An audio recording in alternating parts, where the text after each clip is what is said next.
Ladies and gentlemen, it's your friend Mike Brady from Oceanliner Designs. Now, 4.5 years ago, why does that have Abraham Lincoln, 420 years, okay, energy about it. 4.5 years ago, the better part of 5 years ago, really, I started a YouTube channel that you may know because you're watching it right now. It's already been almost half a decade. Terrifying.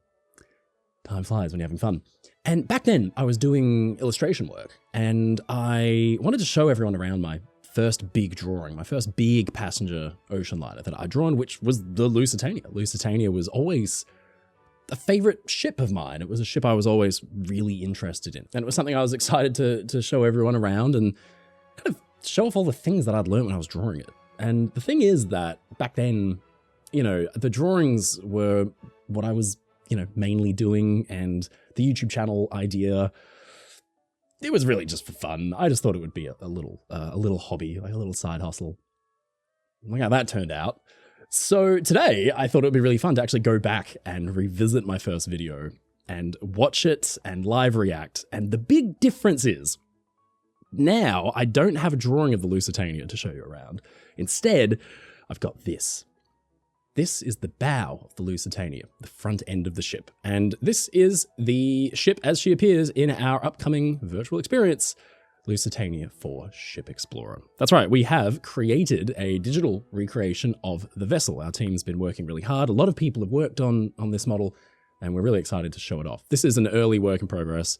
There's still a lot of work that needs doing, but I thought it could be a really fun opportunity to go back and remake my first video with all the things that I've learned, and now with a 3D model of the ship that we can actually walk around and look at.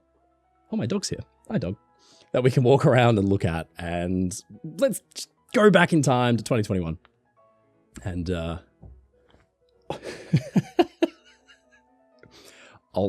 hang on, I'll show you guys what has just happened. You all right? You comfortable? Hey? Just looking out the window? Yeah? You got anything to say to the people at home? No. Oh, endless source of entertainment.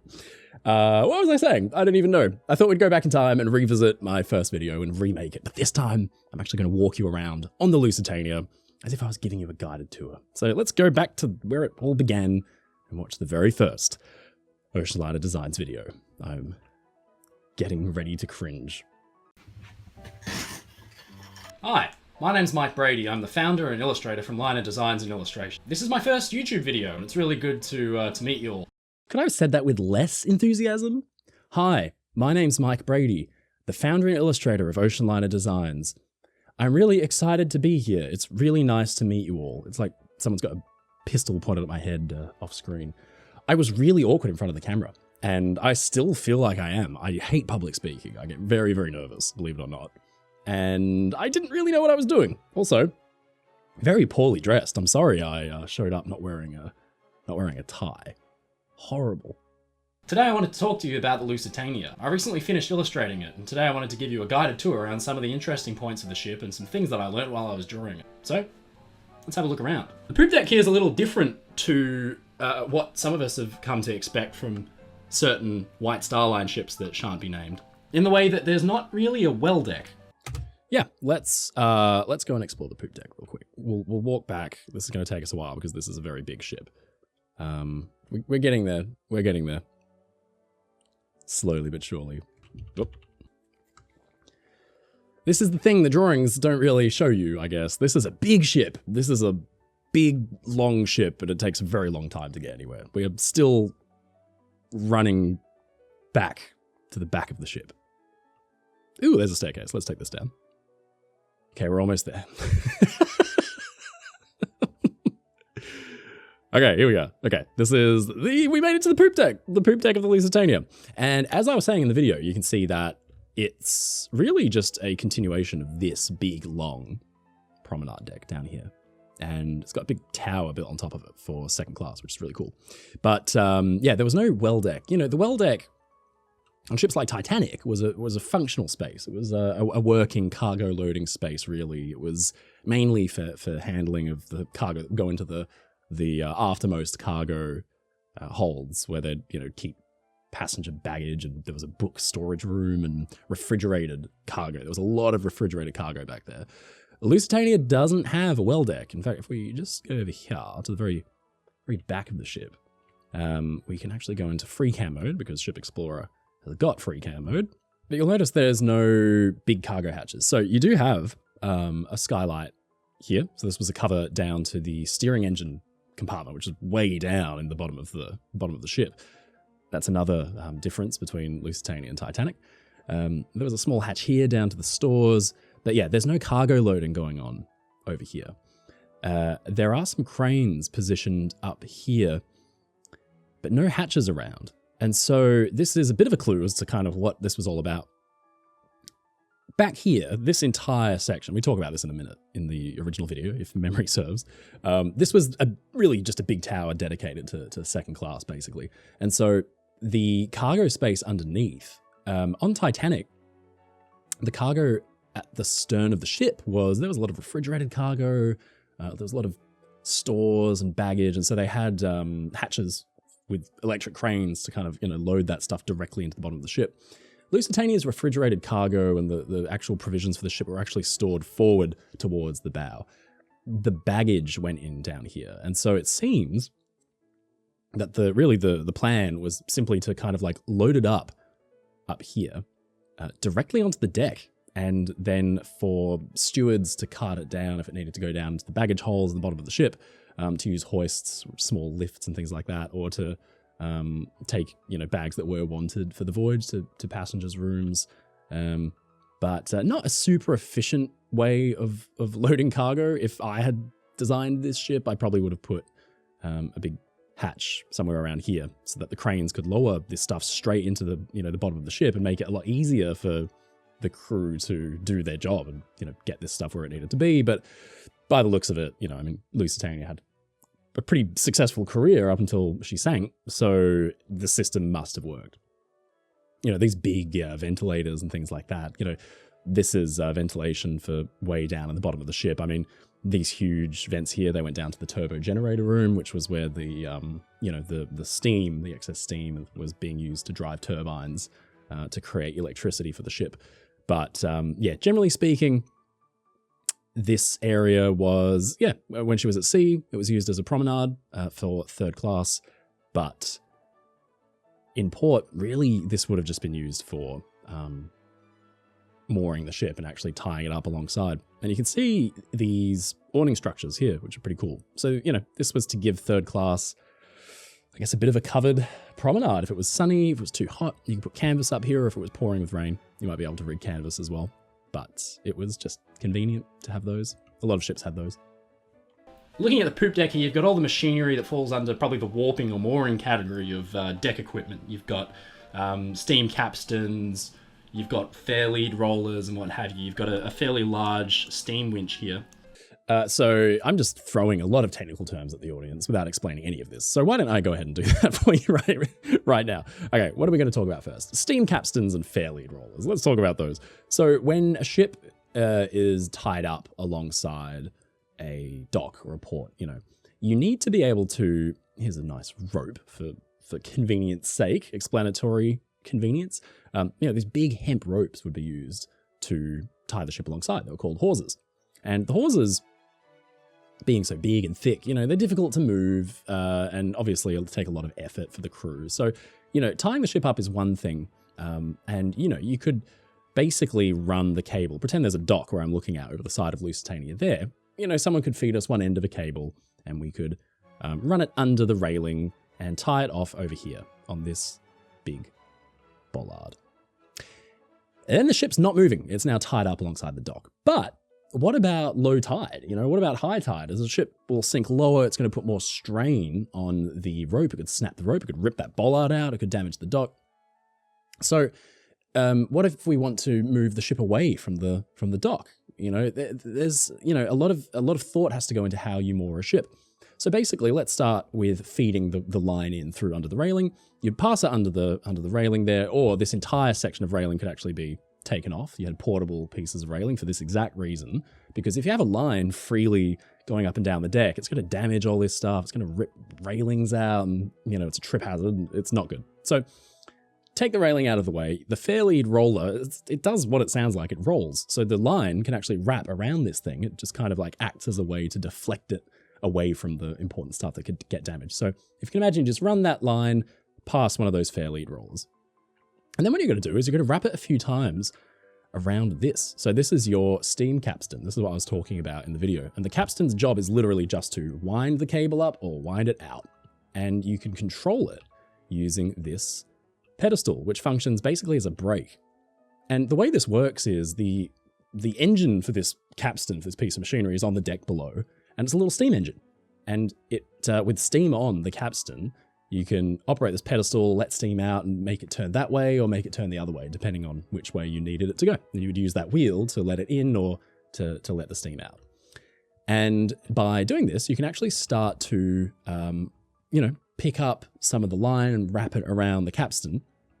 And what we're going to do with the other end of that line, as it's been fed through the roller over there, we've now wrapped it a few times around our capstan, we're going to tie it off to a big bollard. Where's a good one? This one over here. Or maybe this one here. This one's more convenient. Here's a big one here. So now the line has come in through that fairlead over there on the right. It's been wrapped around the capstan a few times, and we're going to tie the other end off on here. And now the ship's not moving. It's now secured really nicely to the dock. And what we can do, if we need to let some slack in the line because we know the tide is coming in or it's coming out, we need slack if the tide was going out, we would keep an eye on the lines. If they're starting to tighten up a little bit, you would hear it as well. You'd start to hear creaking and pressure being put on the ship. What we would do is send some crew out here, put some steam on the capstan, get on this pedestal, and just start to kind of let the capstan roll out a little bit of line so we get a little bit more slack in it, and then we'll stop. And we can just keep an eye on it and use the capstan to operate, if we need more slack or if we need to tighten it up to keep the ship alongside, which is really, really convenient.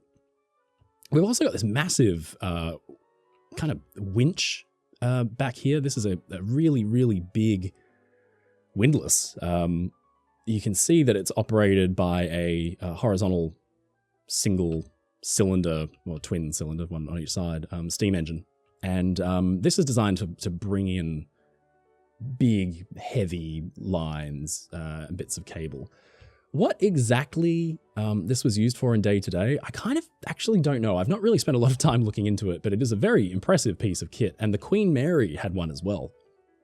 So presumably this was also probably used for the warping and maneuvering of the ship when it was in port. You could use the capstans. This would do the same job, really. You could wrap your line around the ends and bring the line in, because this would, instead of revolving horizontally, this one revolves vertically. So you could still use this to wind in some of the heavier cabling or heavier lines or what have you. But yeah, it's a really interesting piece of machinery, that. There's also, if you need to get a line up higher off the deck, you can use this. This is a pedestal fairlead, and basically it's the same thing as the fairlead rollers that you can see over there, except this one is raised off the deck. So, if you need to run it to a different piece of machinery, probably that big winch over there, actually, I would imagine, say you run your lines through these fairleads here, wrap it past this pedestal, and wrap it around the end of this big kind of windlass here. You'll be able to wind the line in or out all the while, keeping it off the deck, keeping it from damaging the ship. And it'll just kind of be a little bit more elevated.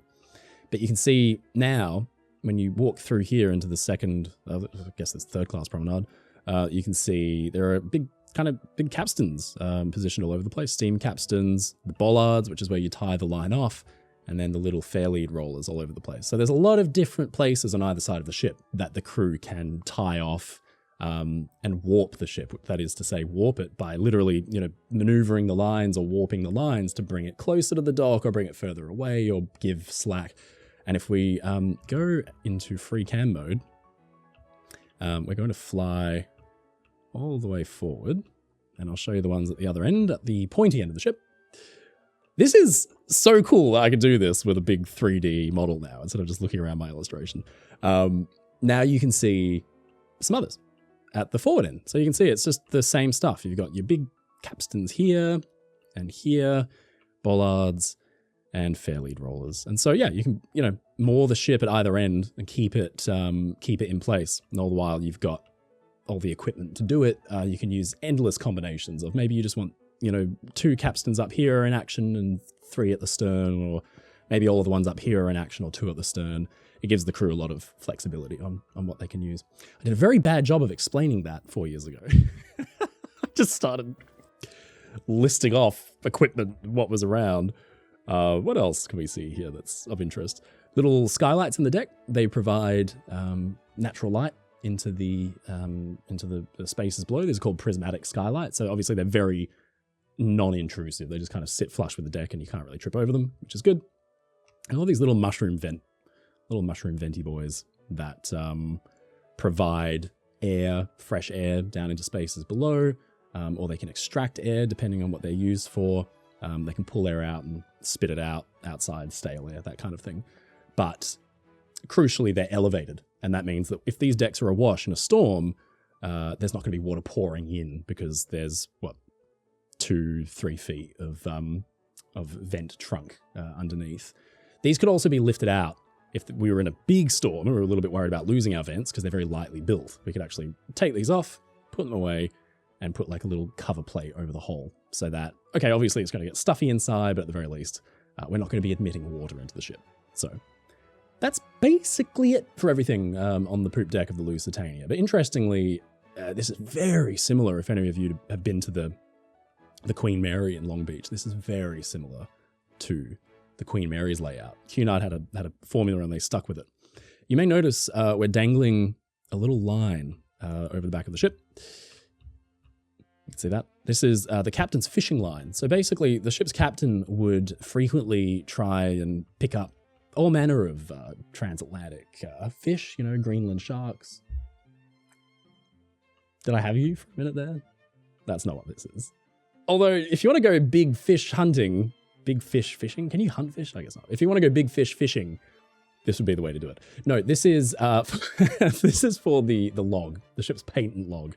So basically, as it is at the moment, this is more representative of what this would look like. We've just kind of got it, wrapped around the bollard there. But really, this would go to the patent log, which is a piece of machinery that, as the ship is going along, there's a little impeller at the end of that line that's being dragged along. It's spinning. And as it spins, those revolutions record how far we've traveled. And so that's how the ship's crew would be able to determine, aside from taking observational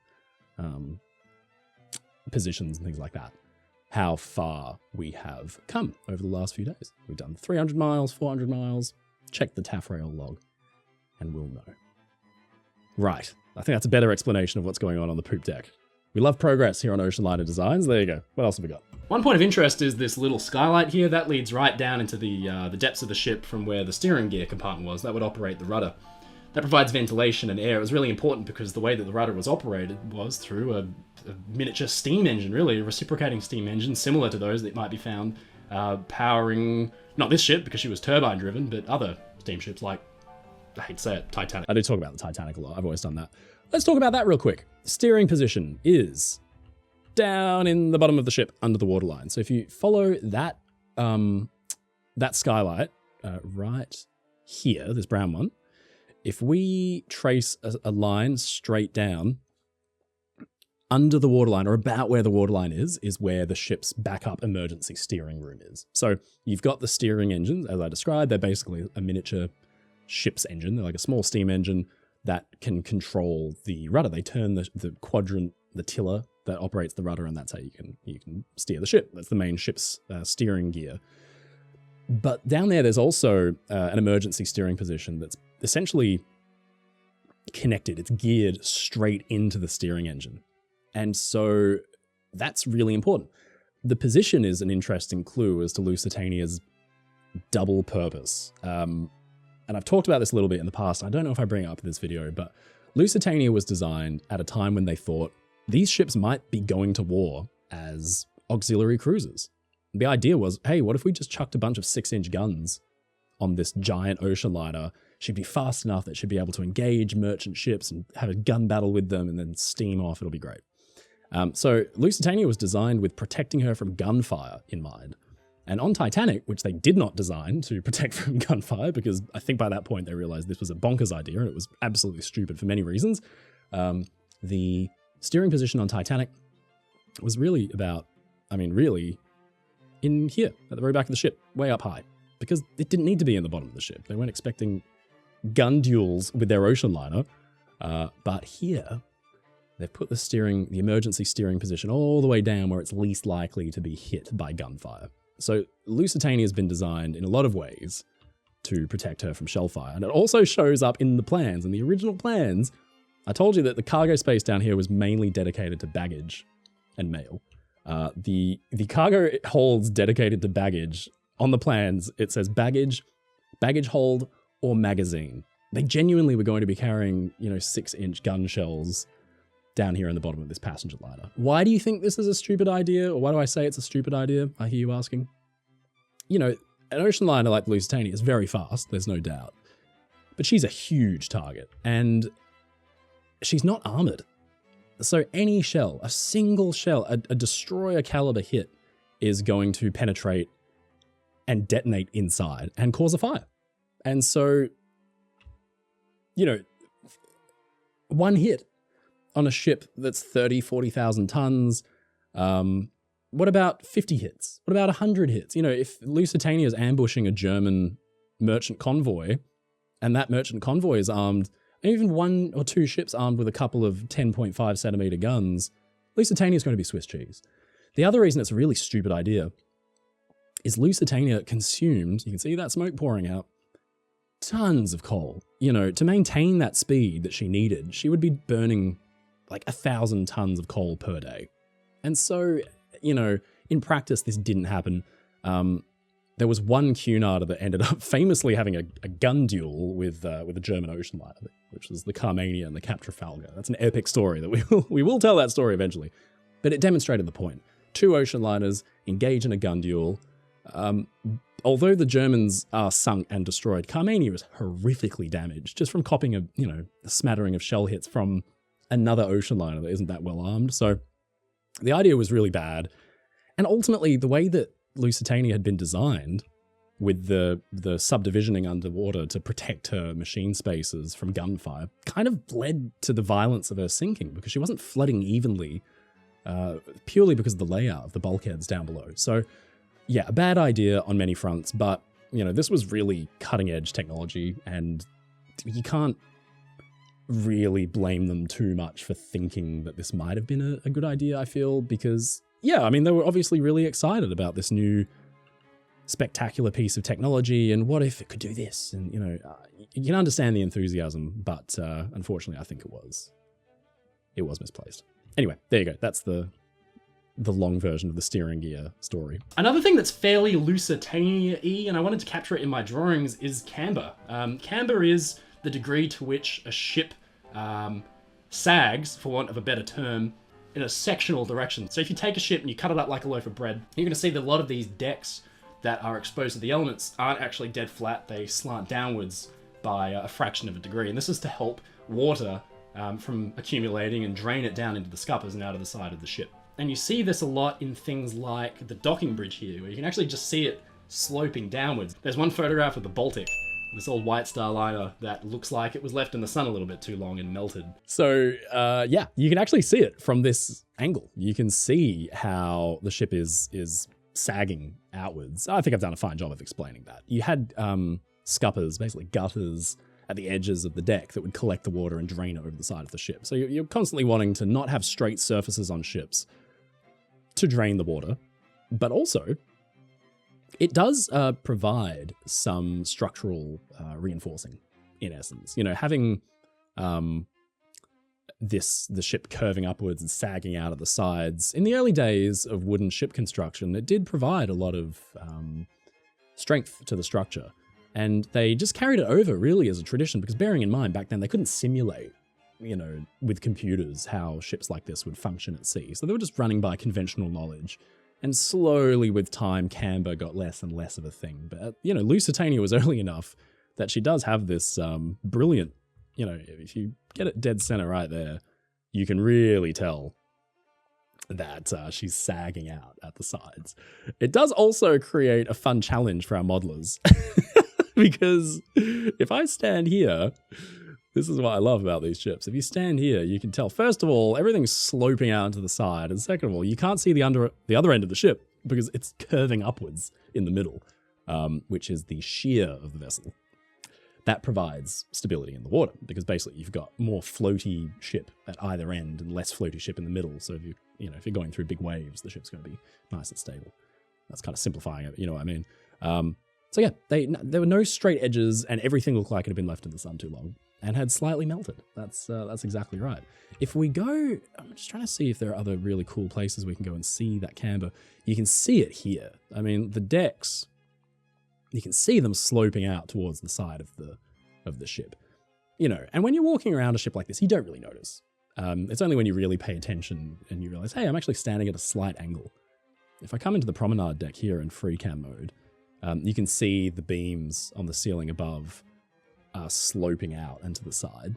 So the whole ship is kind of leaning one way in particular, depending on where you're standing.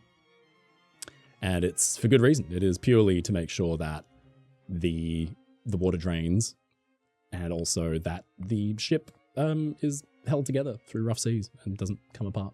Camber became slowly less and less severe, if you will, as shipping technology progressed. But in those early days, it was really evident. You're going to see that a little further forward as well.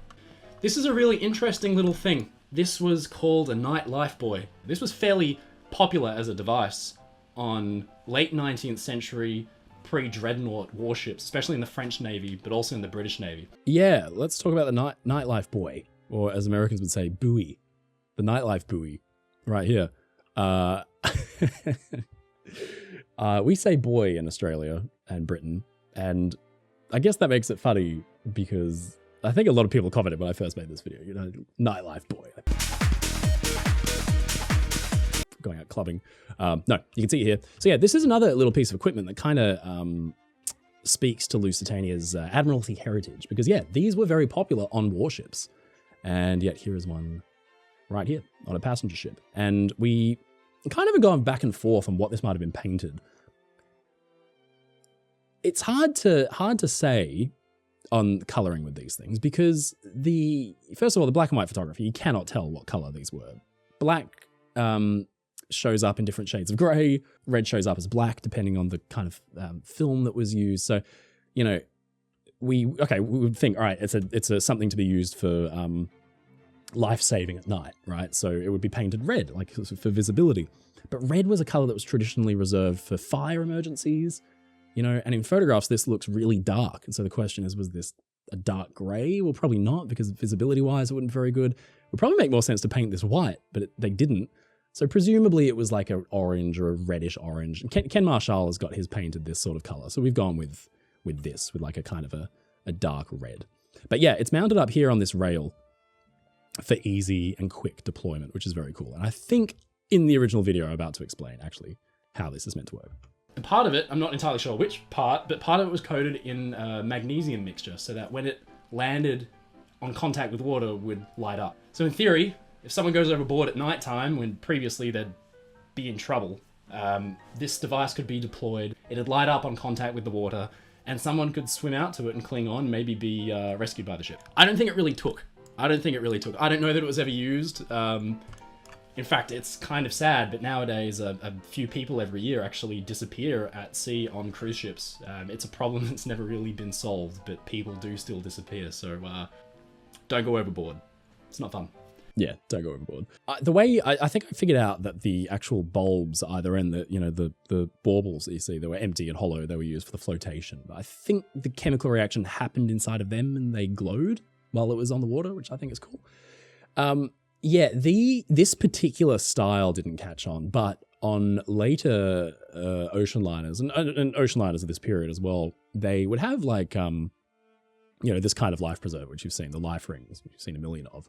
They would have the same kind of chemical reaction, and they would glow with a kind of like a dull blue light in the night. So if it happened at nighttime, you could just throw one of those overboard and it would react in the same way. And when the Empress of Ireland sank, all of those life rings came loose and were reacting with the chemicals, and it cast the sinking after the ship had gone in this dull, eerie blue light, which is a spooky thought. But yeah, this is obviously, it's like a raft, really. It's quite big. So yeah, I don't think these caught on, because in the end, you could just kind of use one of these. And look, truth be told, even with something like this, you can see how fast we are moving. And if you go over the edge, the ship's already traveled by the time it's stopped and managed to get a boat over the side, you know, one of those emergency boats. We've already left you a mile or two behind. And so even with this kind of chemical light, we will be working very hard to spot you in the night. So yeah, it's still a problem that hasn't actually been solved. It's really difficult because, you know, the ocean is very vast and ships are big and fast with a lot of momentum behind them. And once you go over, there's no coming back. This is another skylight and ventilator here. This one was recently identified on the wreck, which is significant because there's really not a lot on the wreck of the Lusitania that's identified. In fact, Lusitania's structure was covered in ventilators and skylights, and from the inside it's beautiful. You have these spectacular tall rooms that are capped with a glass skylight. Yeah, so let's talk about this. So this is the skylight for the second class smoking room. So that basically sat directly underneath. And they were just basically trying to get as much light and air into these spaces as they could. You've got another one over here that was the skylight over the second class lounge. Interestingly, you know, the goal for these skylights was, again, not only to provide natural light to brighten things up, but you can also see they put these, you know, vent heads on top to extract stale air. The mushroom vents here were, you know, specifically included for that purpose. Interestingly, the smoking room vent or skylight cover doesn't have them. It has mushroom vents either side, and I wonder if that's how they were pulling out the smoky air. You can imagine that would have been a very smoky environment if they didn't have a way to extract it. Well, it seems like there might have been some kind of extraction thing there to get the smoke out of the air. But yeah, so this is all the kind of natural light providing fresh air, extraction, that kind of stuff. So I love, like, you know, HVAC on ships. I think it's very interesting. And yeah, you know, again, probably unique to ships like this. There are just skylights everywhere. You know, it's like every major room and staircase for first and second class had its own big skylight. I mean, look at this. Look at the size of these. You know, these are obviously for your big first class spaces, the smoking room, the lounge, but they really put a lot of thought into providing as much natural light as they could. You know, you've even got these here for some of the, you know, corridors around here. You've got the skylight for the crew's mess, the officers' mess down below. There's for the wheelhouse. You can actually get down here and see the wheel in there.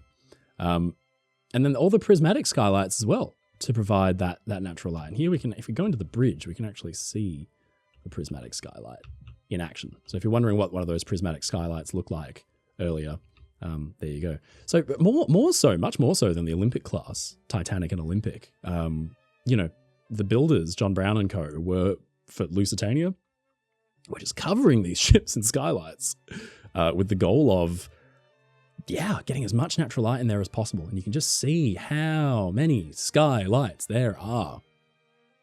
This, I mean, I can't think of another ship with this many skylights on it. She might have, you know, take the cake for the most amount of natural light getting into the ship. But anyway, I'm sure it was very much appreciated for passengers, because who doesn't like a little natural light?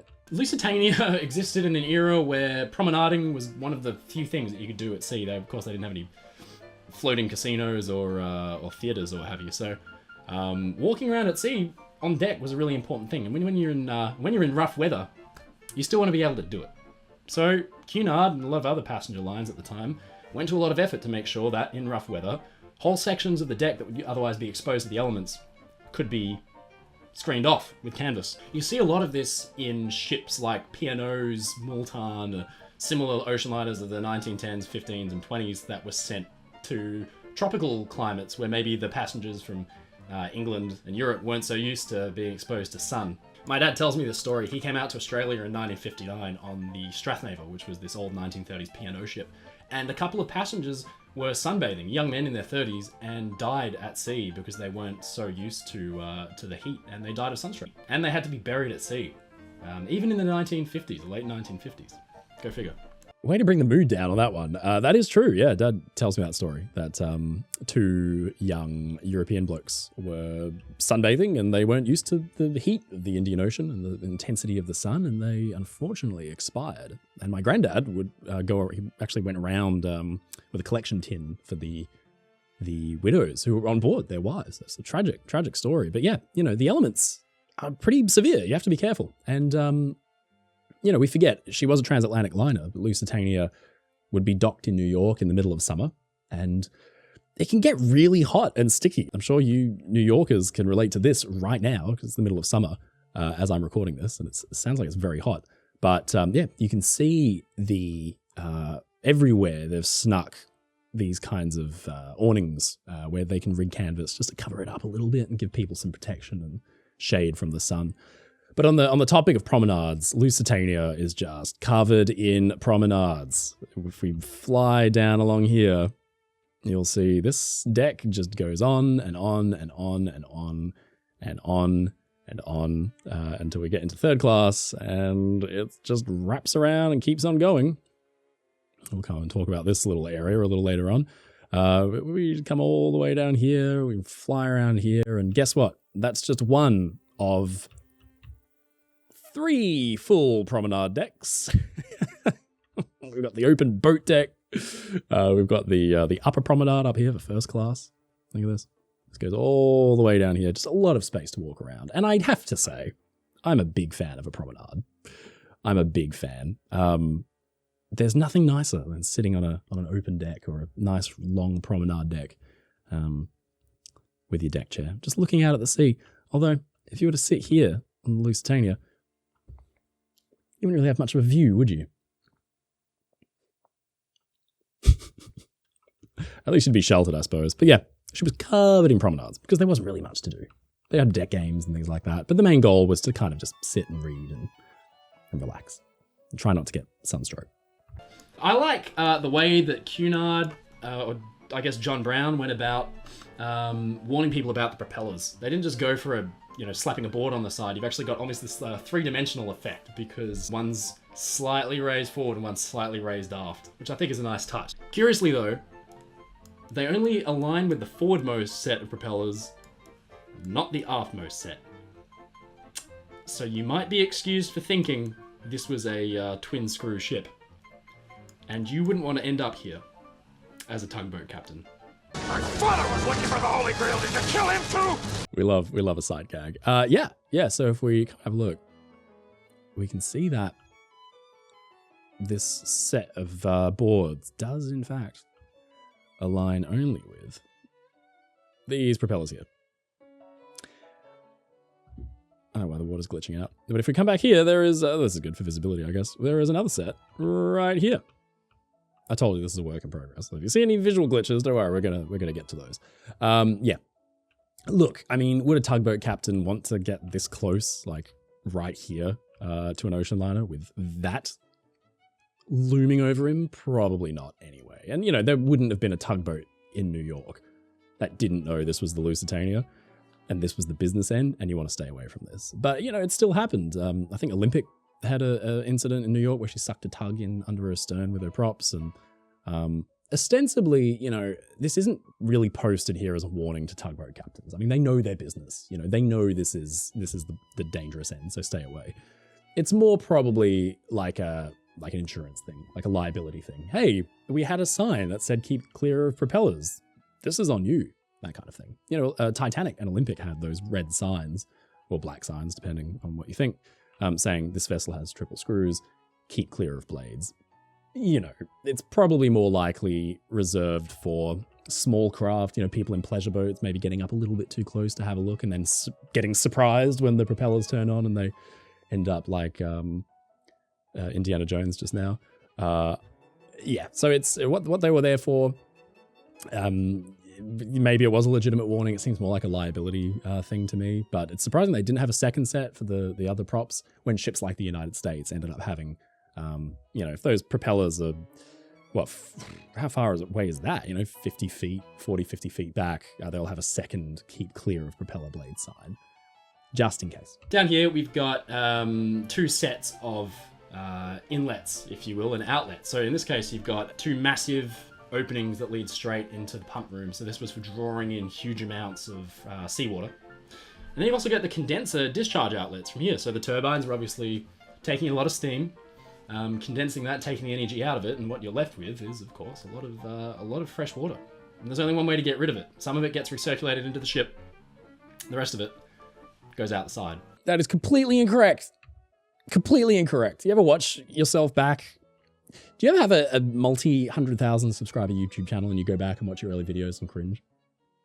Because I do it all the time. Yeah, no, that's completely wrong. So, as you can tell, I'm at this stage, so again, this is like half a decade ago almost, I was more of a structural guy, more interested in the way the ship was built, and the engines and things were still it was cursory knowledge. So let me explain this correctly for you, because that is atrociously bad. Yes, there was a big inlet. There were a pair of inlets underneath Lusitania's hull. So we're about level with the engine rooms now. You can see those big skylights conveniently located up here, and all this big forest of vents and things.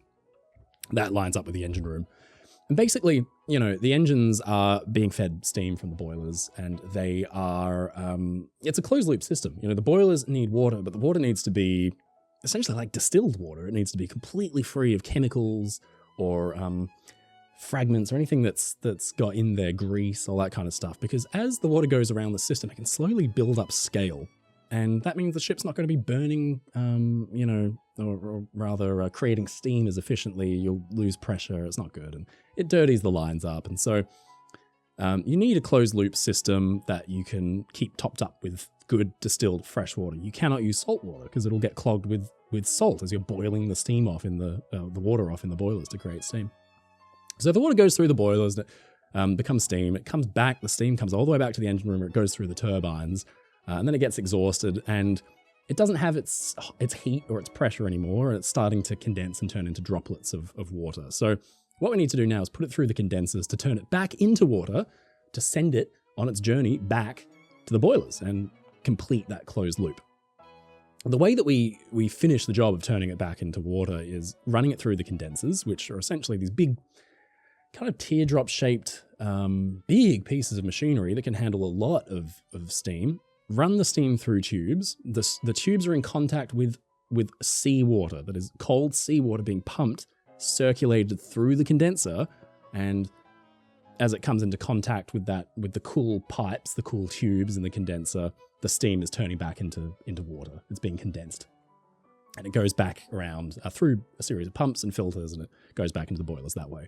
But the water that's being drawn in from the ocean to cool the steam down is just straight up ocean water. It's being circulated through by big circulating pumps. It's coming in from under the ship in those big inlets, and then it's just being spat back out straight over the side. So while the engines are running, the condensers are constantly blasting water out through the side of the ship. Why I didn't know that exactly back then and explained it as if the boiler water itself was going over the side of the ship was clearly like I was this close to understanding it, but I hadn't really properly bothered to read the engineering handbooks that were requisite. So please don't attack me for that. I have since learned the error in my ways and have become a steam engine expert. That's not true. No, we work with steam engine experts. They know all the things, so I don't have to. I just have to get good at repeating what they tell me. The cargo cranes. Early in her career, Lusitania only had 2 cranes for cargo handling aft here. But at some point, before 1910 at the very least, even probably earlier than that, they were supplemented by a second pair. So these 2 little structures where the cranes would eventually sit were originally deck stores. They probably held deck games, I'm going to say. You do actually see photographs of shuffleboard being played in this area. I'm going to say it was probably stored in there. Yeah, early in Lusitania's career. I mean, this is not particularly interesting stuff, I suppose. But yeah, this little area here was probably used for deck stores. Would shuffleboard have gone in there? Nah, maybe. More like lamps and ropes and actual useful stuff. Presumably the shuffleboard was kept somewhere else, I think. But anyway, yeah, obviously early on they just thought this pair of cranes here on this side of the divide was useful enough for loading the baggage. But maybe it wasn't, maybe they weren't getting it quick enough. Maybe they just needed a second pair. And so you could have one swung out loading stuff while the other one was unloading it on the ship, and they were just taking it.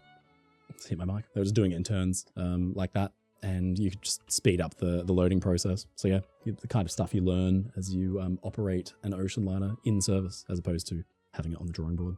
Of course, we were talking earlier about how you had whole towers, if you will, superstructure towers, dedicated to individual classes. Which is kind of a cool idea, but also results in these awkward situations, I suppose, for crew. Say you have to get down here to the docking bridge from the bridge at the forward part of the ship. You're a crew member. There's no real comfortable way of getting there apart from descending a bunch of stairs and then climbing a whole lot more. So, the solution that's come up with is to install 2 gangways on either side of the mast so that crew can access either side of the ship. I don't know. It's kind of inelegant and a bit silly looking, but it's not as bad as Normandy. Normandy had this almost last minute screen. It looks like it's a wooden partition installed on the deck. It's not really in the plans, I couldn't find it, but the way that they decided to discern that this was first class and this is second class was by installing a giant, tall, wooden bulkhead partition with a door for crew to go between. Really inelegant, also extremely impractical. I can imagine these things being ripped off during storms. I would be surprised if they weren't at some point during their career. Yeah, that part of the ship ended up getting turned into a interior space. They built a deck house on top of it, so I'm sure at one point in the ship's career they would have been ripped off because they are very exposed. But yes, to my point from 4 years ago. Yeah, if you're all the way at this end of the ship, at the pointy end, and you're on the bridge and you needed to quickly go back to talk to somebody or do ship things, I suppose, you would have to come all the way back here. And then probably go down a set of stairs.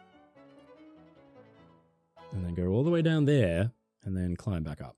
Not practical. So instead, we have put this little gangway.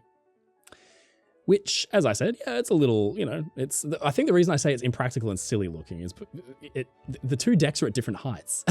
So it kind of slants downwards a little bit, which is a little awkward.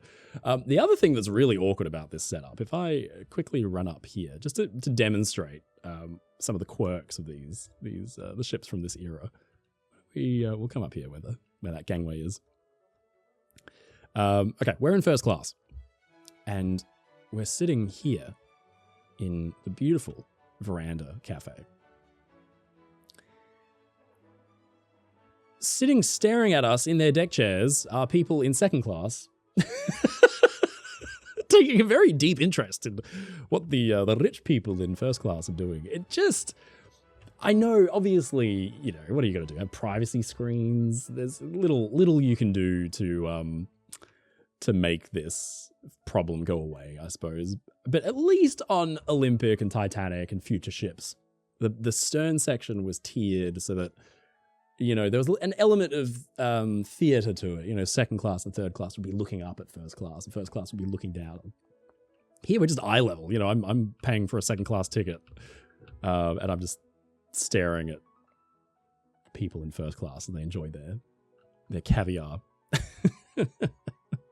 There is something really cute here that you will notice, however, and that is that there's deck games here. So this is for shuffleboard by the looks of it. But also we've got a little swing. There's a photograph somewhere of some kids playing with a swing. The crew just put one here for them. A little rope swing. That's very sweet. But yeah, it's just inelegant, isn't it? Like, hey, in theory, you could just sit here and have a chat with someone from first class. And then, yeah, this would have been gated off, this walkway, I'm sure. And yeah, that's all I have to say about that. I love all this clutter. There's so much detail going on here. This is a cool little detail here that almost escaped me the first time I drew this, but this seems to be a device for securing the funnel shrouds to the deck, providing tension and flexibility. I love the way I say that. Providing tension and flexibility. Wow. Yes, let's talk. Let's talk about tension and flexibility. All right, this is what I was talking about, this thing here. You can't really tell in the, I used a terrible photograph and I didn't highlight what I was talking about.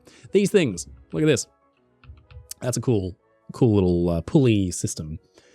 I go on to explain this in the video, but I'm going to cut this whole explanation because I'm going to explain it for you right now. But basically, the funnels for the ship were very lightly built. They were quite thin metal. And they would heat up. You know, the smoke is coming out of these boilers. I mean, it's a couple hundred degrees Celsius and Fahrenheit. So the funnels, depending on the temperature and the weather, would grow or shrink. And so the stays, all these cables, and Olympics and Lusitania, not to get those mixed up, has got, as you can see, she's got 2 rows of stays, which is the heavy kind of metal rigging that was designed to support the funnels and keep them in place. You know, we have to keep tension on these cables to keep the funnels up in big seas and what have you. But to keep tension on the cables when they're growing because of the temperature, it's difficult. Because on some ships like Olympic and Titanic, and here's another example where Lusitania is a good bit ahead, the crew would have to manually go out when the boilers were lit to release some slack on the line so they could tighten up as the funnel grew in size. And so the way they would do that is there was basically like a rope lanyard that they could release some tension on. This system here appears to have been an automatic system where you've got a spring, and the spring would provide the tension between these 2 pulleys. So as the funnel slackens, if it's cold or, you know, the boilers aren't lit, then that spring would take up the slack and run that line between the 2 pulleys you see there and keep the tension on. Or if the funnel was growing in height and it was pulling on the line, instead of breaking the line or ripping it out of the deck, the spring could be stretched apart. Brilliant. Simple, but brilliant. Olympic and Titanic didn't have this, which I think is really interesting. You can see every single one of those lines has these tensioners, and presumably they were automatic, and presumably it's just one job the crew didn't have to worry about, because for decades prior, you would have to go out, no, the boilers have been lit, we have to go and slacken off the funnel stays. So yeah, very, very clever, simple mechanical solution to how do you keep slack on the funnels or, you know, take it off. So yeah, fun little detail. These ventilators here are probably the most important, this whole section. These go straight down into the turbine rooms. They provided access to the turbine rooms from the deck, and they also provided light and ventilation for the engineers down there. Really important. You can only imagine what that would have been like standing right at the top and looking down 10 stories right down into the depths of the ship. Really cool. Yeah, they go way, way down. I'll just fly back here so you can see what they look like. There's a lot of clutter, which I did mention in the video earlier. There's a lot of stuff going on at the base of Lusitania's funnels. We'll explain that in a minute. But yeah, here are your engine room ventilators. And not only did they serve as a ventilation space, fresh air, light, get the hot air out, that kind of stuff, they also provided emergency escape access for the crew down in the engine rooms. You saw in the photographs that I showed in the video, there are a series of ladders and catwalks and things all the way up. And, you know, in a pinch, the crew could just climb up and get out as quickly as possible instead of, you know, getting trapped down in the engine room. So the trope of great shipping disasters of the poor engineers being trapped down in the bottom of the ship, it's actually the other way around. The boiler rooms had, on especially like Olympic and Titanic, you know, big empty shafts with ladders that emerge right on the top deck. So the crew, you know, in the film Titanic, you see them getting stuck in the boiler room. You see the doors shut and you think, oh, they're trapped.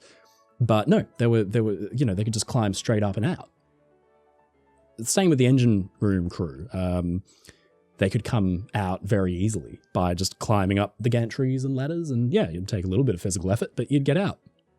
So typically, right at the end of ship sinkings, like Lusitania, like the Empress of Ireland, the Titanic, the engineering crew are the last to arrive on deck right before the ship sinks because they've finally abandoned their post. But you might be thinking, well, how did they get out being so far down in the bottom of the ship? They just climb straight out the engine room skylight, the engine room hatch. It's that's kind of what it was there for. It's not evident from the exterior, but sitting right in here is the first class smoking room. And on top of it, you've got a massive glass skylight. But just to the right of these, a little forward further of the ship, you've got two big drum/barrel type ventilators that go down into the galley. Forward of this, you've got a pipe leading straight into the fourth funnel. Now, people like to say the fourth funnel on a lot of these liners was dummy. This is a popular misconception in the way that, true, they didn't vent gases and smoke and fumes from the boilers, but they serve really important purposes as far as providing ventilation and, in this case, providing an escape for smoke from a pair of fireplaces in the first-class smoking room. Yeah, we can see it if we just come in here. Actually, I've been a bit lazy. I've not been actually walking around and showing you guys. Let me actually climb up there and show you. We'll hop over this railing. Okay, all right. So now we are looking back at the aft mast, and we're looking back on the second class folks who've been staring at the first class folks having dinner or having tea and refreshments. Here are our engine room casings, the skylights, the hatches. It's a lot different from looking at a picture or a model when you get to walk around the ship and you realize how big this stuff is. Like, look at this. It's ridiculous. I'm now boxed in. This is a bit like a hedge maze, except instead of a hedge, it's just a series of giant pieces of machinery. Wow, okay, well, now I see why they had so many ladders up, because that one did not give us access to what I wanted to show you. I'm going to go over here instead. We'll use this one. All right, here we go. Oh, there we go. All right, now, here is the smoking room's skylight. That's what I was telling you about. Look at all this stuff. It's awesome. And yeah, here's the pipe that led into the fireplace. Simple as that. And it's surrounded by crap. It's surrounded by water tanks. So, you know, you see here, the water tanks have got the pipes that run up to provide pressure in the lines.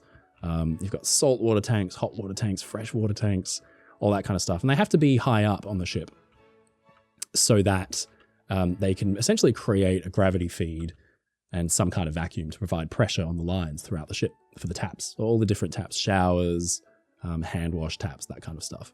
And also surrounding the funnel here, we've got a lot of these things, thermotanks. And I've talked about these in the past, but basically this is a really simple way of heating the ship's air to keep it nice and warm, a little bit of temperature control. Back then, there was no way of controlling, you know, the climate. We didn't have cabin-specific climate control. The crew would decide how hot the air needed to be. So in summer, they probably wouldn't be using these things much. But in winter, they would have been your best friend. And basically, you'd come up and you've got a little electric motor here that draws air in with a centrifugal fan. And then the air is run through this tank. And the tank has got steam being piped into it, really hot steam through tubes again. And the air being drawn in through that vent fan is running through the forest of very hot tubes that are full of steam, and the air itself is getting heated up. And then that fan is then circulating it back down through the ship. And you can see that this pipe in particular, it seems to be drawing air in from the first class smoking room, running it to that thermotank, and then running it straight back down. So this is a great demonstrator of a very specific setup where we've got a way of heating a room, the first class smoking room. And you can see there's a few more thermotanks. In fact, there's a bloody lot of them. 1, 2, 3, 4, 5, 6, 7, 8, 9, 10, 11. So 11 on deck on this one side of the ship. A lot of thermotanks. And then, yeah, all these other pieces of equipment, it's all designed to get fresh air into the bottom of the ship. You know, ships don't look like this anymore, obviously. And even, you know, shortly after ships like Lusitania, this forest of vent heads and mushroom vents and, you know, cowl vents and whatever the hell that vent's that's called, a megaphone vent, I guess we'll call it. This all began to be replaced because they realized they could put this kind of fan machinery. How do I get around here? They could put this kind of fan machinery behind deck houses and things with a big grill over the front, hide it from the passengers. Because no one wants to see this. I do. I guess you guys do as well, because it's pretty cool. But big old funnel. Yeah, they didn't have this stuff for very long after ships like Lusitania and Mauritania. Probably Aquitania was one of the last ships to kind of have this ridiculous array of clutter and ventilation. Of course, you've got your big main stokehold vents. So these ones went right down to the bottom of the ship where the boiler rooms were. And they were designed to provide fresh air for the boiler rooms. But it would have been very hot down there. And this doesn't really give me a lot of confidence that this is providing a huge amount of fresh air for the guys down there, to be entirely honest with you. But yeah, you got to love all that clutter. Look at all this. And now when you see pipes like this running out of the first class lounges dome cover or skylight cover, and you see a series of thermo tanks in front of it, you know what that's for. It's to make it nice and toasty in the middle of winter. Actually, this is again really Lusitania-ish, but I just love these exposed switch boxes. You just have these sitting out there exposed to the elements. This is an important one. There's not a lot on the Lusitania today that is recognizable as once being part of the ship. There's a lot of small pieces here and there, like capstans and what have you, but there's not a lot of areas where you can definitively say, oh yeah, that's Lusitania. But this is one rare exception. This is the base of the first funnel. Today, it's still relatively intact. You can pick out a lot there. One of the things that for a long time served as a marker for divers going down on the ship and using this as an orientation point was these 3 water tanks. Fresh water for drinking, salt water, and condensed water. These tanks, I think, have since rusted away. Yeah, let's go and have a look at those water tanks real quick. We'll run up here. Actually, we can see those exposed switch boxes. Look. I do love that it's all exposed. There's something so captivating about this. This ship was an Edwardian liner. There's something so Victorian about her layout and the color and everything. She really is like she's from the 1800s. Look at that. Just exposed to the elements. Unreal. Yeah, let's run forward. We'll pass number 2 funnel right here. Look at the size of these things. Isn't that cool? Oh, never get old. We'll take a little step down. Ooh, they presented us with a little step. That's nice. There you go. Past the compass platform here for taking readings. And we have these water tanks. And yeah, this, like I said in the original video, this is one of the few recognizable areas of the wreck. This kind of section here is largely intact. The base of the funnel is still there with all these nice little skylights and things leading down to the stokehold. All these vents are still, the openings are still there. The water tanks are still there with their pipes, the pipes that run up to provide that gravity pressure. And it's interesting seeing it as it would have looked in Ship Explorer here, because now, yeah, Lusitania doesn't look too hot, but this area, it still looks pretty good. It's so surreal seeing photographs of it and reading about it and looking at the plans and drawing it, and then to actually be able to stand here in 3D space and look up at these things. Doing this in VR would be crazy.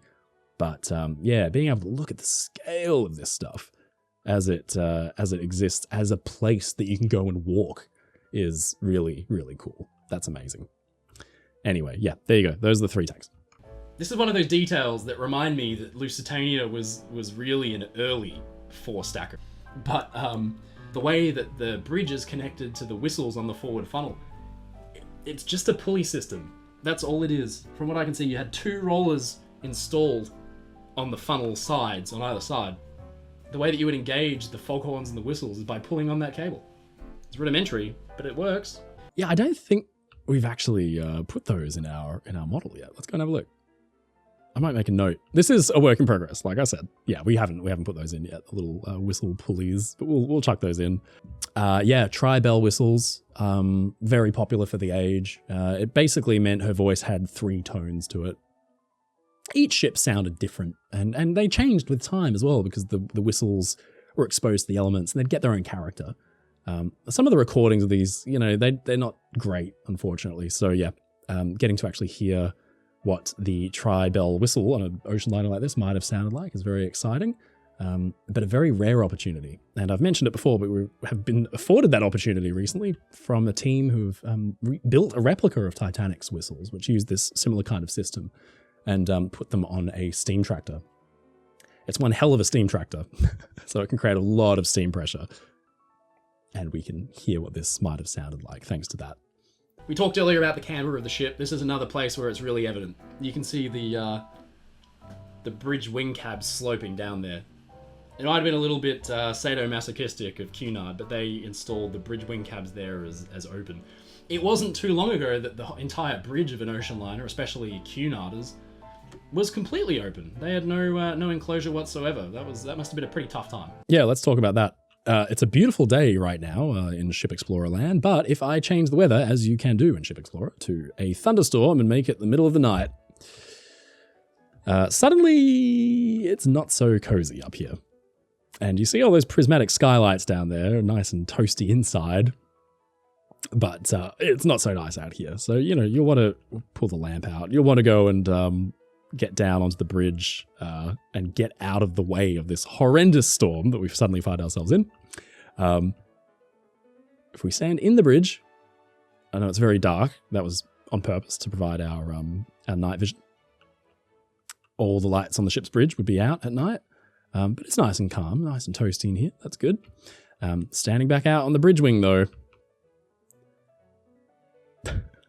you suddenly feel a little bit more exposed. You see what I mean? It is a little masochistic. That's just the way it was for generations, you know? I mean, if you were to be a crew member or an officer on a ship, you just got used to the idea that you'd be living in the elements.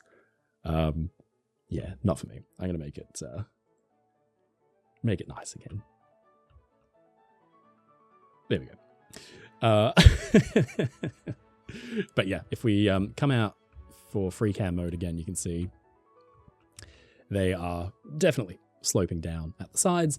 But what I can do right now is show you the view down the length of the ship, which we couldn't do in with my illustration, obviously, because it was only in 2D. At the moment, we've got the boats swung out. Those are being swung back in to show what she would really look like during peacetime.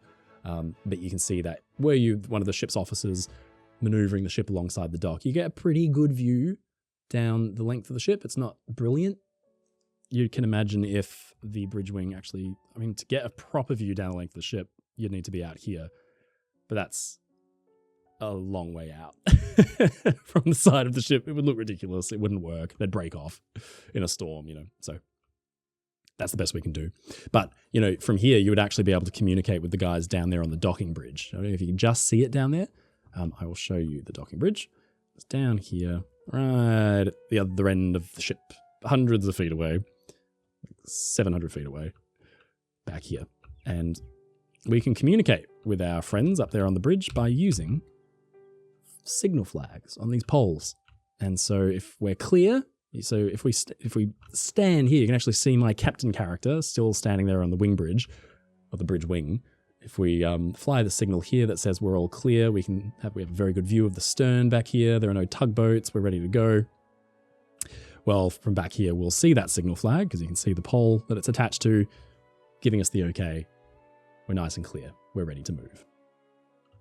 I'm going to talk in the original video real quick about the skylights that I was talking about earlier. I'm going to skip that bit from the original video and show you one of those skylights because it comes straight in here into the wheelhouse. So this is where the helmsman would have stood, actually steering the ship. And guess what?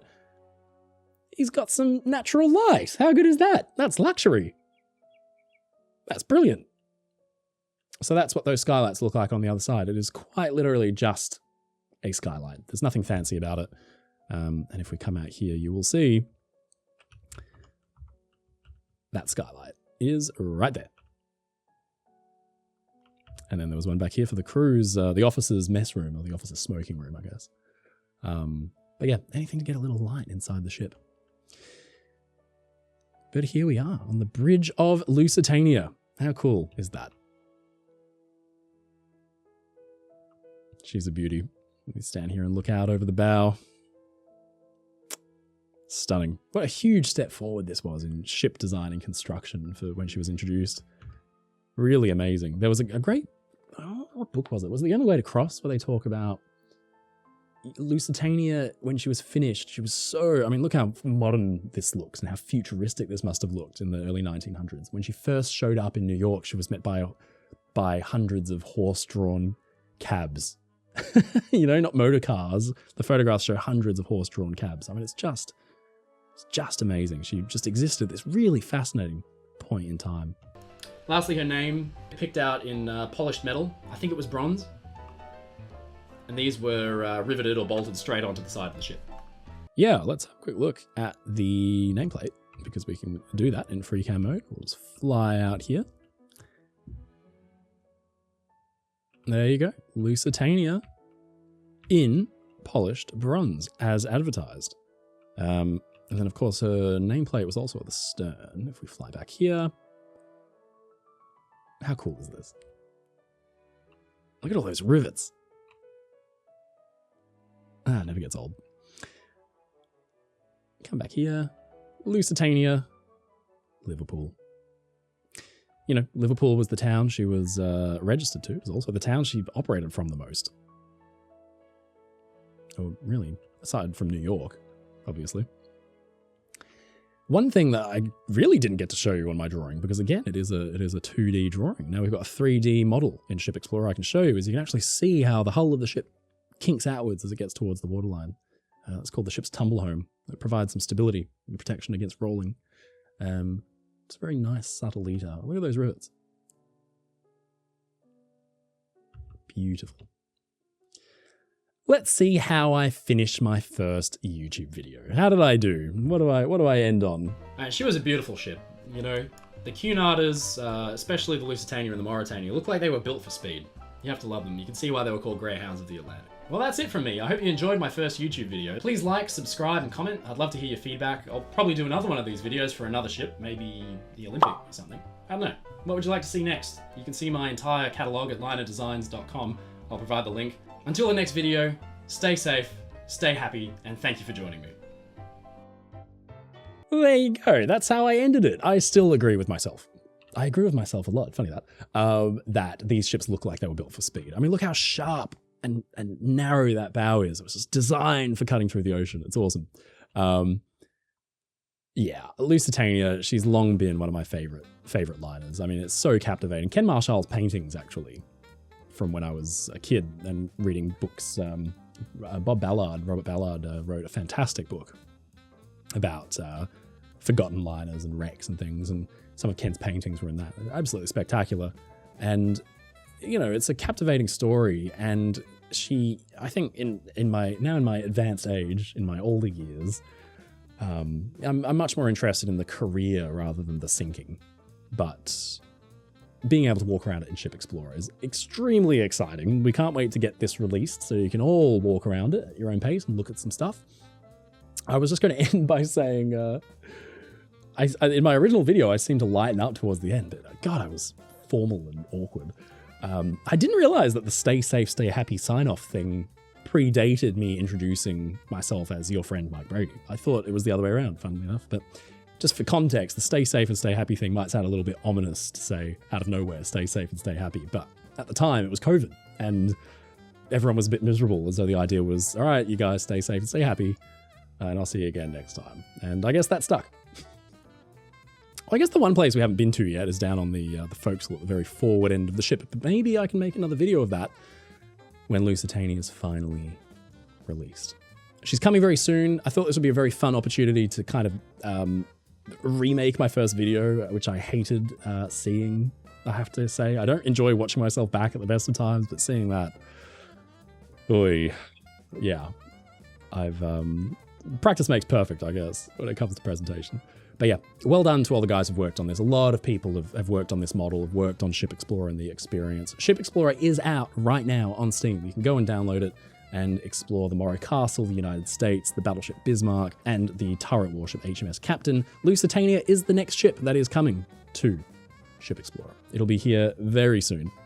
When? I can't tell you, but as you can see, it's looking pretty good. It will have a sinking experience where you'll be able to experience Lusitania's final moments, and you'll be able to explore some really nice interiors. In fact, there is already an interior on the ship right now that we could walk into, but it's not finished texturing yet. So the 3D model's done, but we can't. We've just got some rudimentary textures on there, and we want to show off the finished thing. So give us a few weeks, and we might be able to show you something. So look, I hope you enjoyed this. This was really fun, revisiting my first video. Oy, grim. If you've got any comments, any questions, let me know in the comments below. Maybe I can pin the first comment. If you've got any questions about Ship Explorer, let me know. Until next time, stay safe and stay happy. almost 5 years I've been saying that, and I hope you all still have been staying safe. But most crucially of all, I hope you've been staying happy. Thanks for joining me. I'll see you again next time. Bye-bye.